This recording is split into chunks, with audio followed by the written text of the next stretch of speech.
So this question is still on completing the square, but it's a little bit more advanced.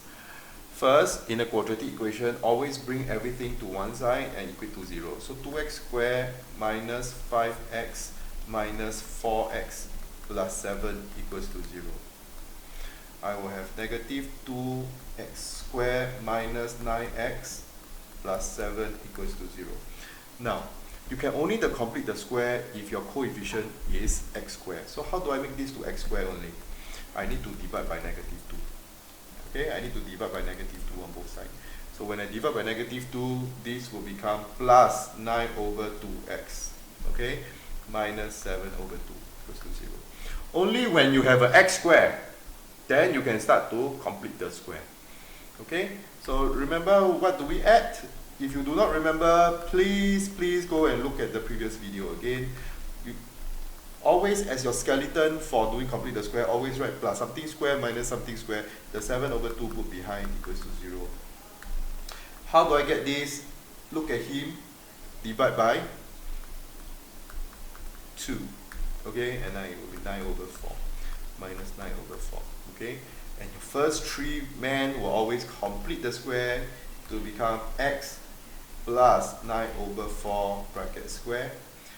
Then these 2 men, use your calculator to calculate negative 9 over 4 close square minus 7 over 2.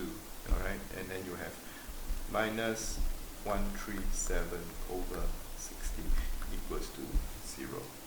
Okay, then I proceed by bringing my 137 to the right side.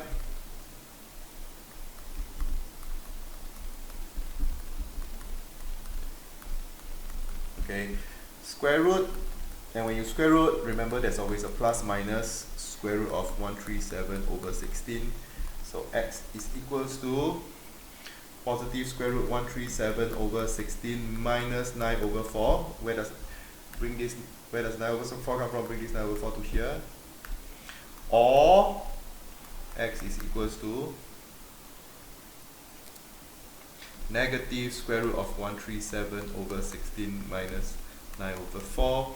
Use your calculator to work out the answer.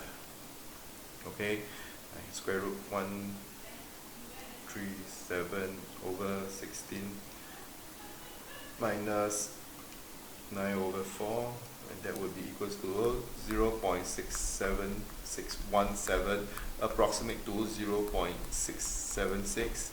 Or x is equals to negative of square root 137 over negative square root 37 over 16 minus 9 over 4. Okay, minus 5.17617, which approximate to negative 5.17. Okay, so remember, if you want to complete the square, must always start with x squared only. So divide by 2. Okay, now this one you can remove the negative 2 if it's equals to 0. If it's not equals to 0, you cannot just remove it. If it's not a solving equation, if it's just a complete the square kind of question, for example, let's say I come on to here, y equals to, alright, negative 2x squared minus 9x plus 7. Okay, so let's say it's this kind, is this question, complete the square for this question.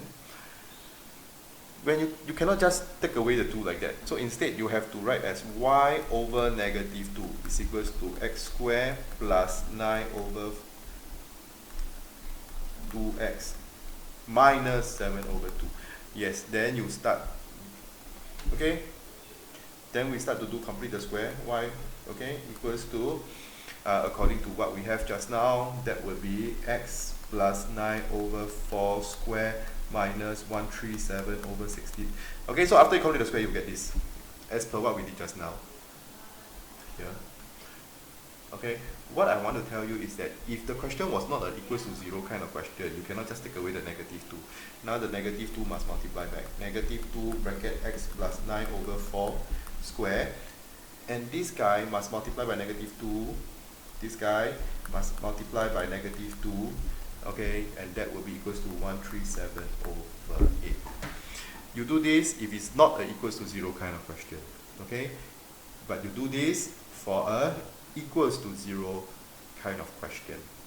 Where you can remove the negative 2 just by dividing by negative 2 on both sides.